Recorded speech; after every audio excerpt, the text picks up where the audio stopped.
2024 का इलेक्शन यानी यूँ कहिए कि तमाम राजनीतिक पार्टी जितनी भी हैं वो जनता की अदालत में खड़ी हैं। ये अलग बात है कि सत्ताधारी पार्टी ने अपने अपोजिशन को जेल में और अदालतों में खड़ा कर दिया है। ईडी के छापे, सीबीआई की जांच विपक्षों का समाप्ति की ओर ले जा रही है।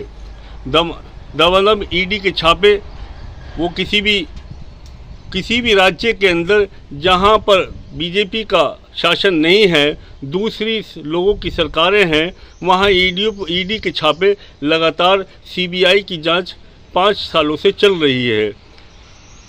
यानी मौजूदा सरकार ये देख रही है कि जो भी उसके सामने ऐसा व्यक्ति जो इलेक्शन के टाइम में उसको नुकसान पहुंचा सकता है, उसका बंदोबस्त उन्होंने 5 साल से कर रखा है।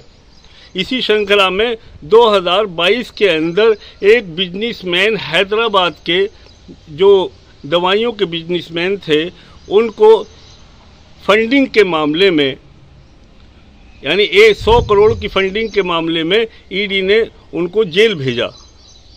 और ये फंडिंग उनका ईडी का आरोप था कि 100 करोड़ की फंडिंग इस शख्स ने अरविंद केजरीवाल को दी है और इसका इस्तेमाल गोवा के चुनाव में हुआ है। इसी श्रृंखला में दूसरी बात यह है कि उसी व्यक्ति को मात्र 6 महीने के बाद में छोड़ दिया गया और इसका विरोध ईडी ने नहीं किया। तो इसके पीछे क्या राज है? यानी ईडी ने जेल से आने के बाद में 55 करोड़ रुपया भाजपा को दान में दिया। और यहीं तक बात नहीं रुकी, वही शख्स यानी हैदराबाद का बिजनेसमैन सरकारी गवाह बन गया और सरकारी गवाह बनने के उपरांत केजरीवाल को जेल जाना पड़ा। मात्र एक आदमी की गवाही के ऊपर जनता के चुने हुए, जनता के पसंदीदा सीएम को जेल में डाल देना कहाँ तक उचित है, जबकि इससे पहले उसके 3 बड़े नेताओं को जेल में पहले ही सरकार डाल चुकी है। अब अरविंद केजरीवाल को जेल में डाल देना, ये इस बात का, अब वो भी ऐसे मौके पर जब इलेक्शन की तारीखों की घोषणा हो चुकी थी। तो आज राजनीतिक पार्टियां जो है जनता की अदालत में हैं और जनता जो है उनको पैनी नज़र से देख रही है कि कौन सी पार्टियां दोषी हैं और कौन सी पार्टियां निर्दोष हैं। दिल्ली की जनता की मानो तो दिल्ली की जनता इस कदर समझदार है कि उसने हमेशा लोकसभा के अंदर सातों की सातें माननीय मोदी जी को सीटें हमेशा मोदी जी को देती आई है।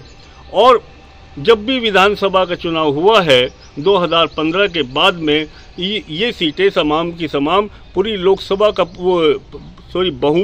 बहुमत अरविंद केजरीवाल को दिया है।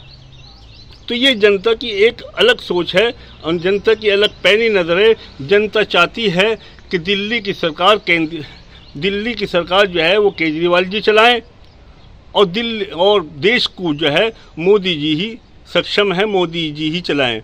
परंतु जब दिल्ली की जनता के सामने यह आता है कि उनका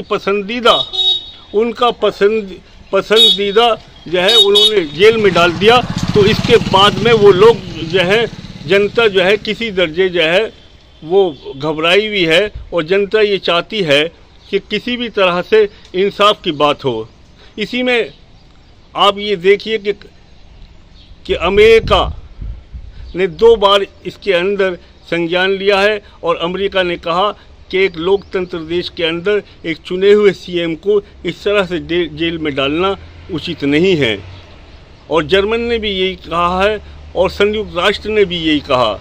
यानी विदेशों के अंदर भी हमारे देश के अंदर जो लोकतंत्र देश है, इसके अंदर जो प्रक्रिया चल रही हैं उसकी नज़र विदेशों में भी विदेश के लोग जो हैं इस पर रखे हुए हैं। जबकि हमारे देश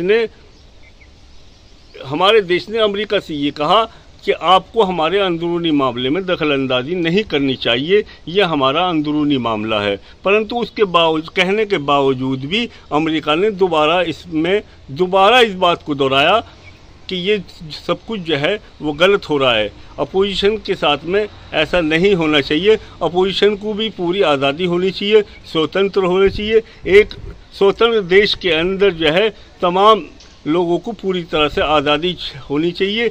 यही लोकतंत्र होता है, यही डेमोक्रेसी होती है। अब ये मौजूदा सरकार जो है डेमोक्रेसी को पूरी तरह से कुचल देना चाहती है। आज लोकसभा का चुनाव पूरे देश के अंदर तारीखें घोषित हो चुकी हैं, परंतु इसके बावजूद भी इसकी कई सरगर्मियां नहीं दिखाई देती।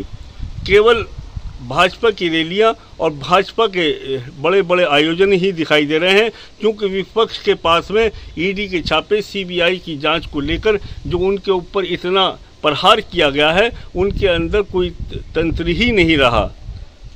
इसी में देखा गया कि आपके राजस्थान के अंदर जब कांग्रेस की जनसभा हो रही थी तो कांग्रेस के वरिष्ठ नेताओं ने चंदे के तौर पर आग्रह किया तमाम मीडिया से कि आप लोग हमारा भी प्रचार करो, हम अगर जीतेंगे तो भविष्य में आपको पैसा चुका देंगे। यानी जो देश की सबसे बड़ी पार्टी है कांग्रेस पार्टी, वो आज इस स्तर पे है कि वो अपने विज्ञापनों को, अपनी बात को जनता तक नहीं पहुंचा पा रही है। ये देश का, ये लोकतंत्र की हत्या नहीं तो और क्या है। तो इस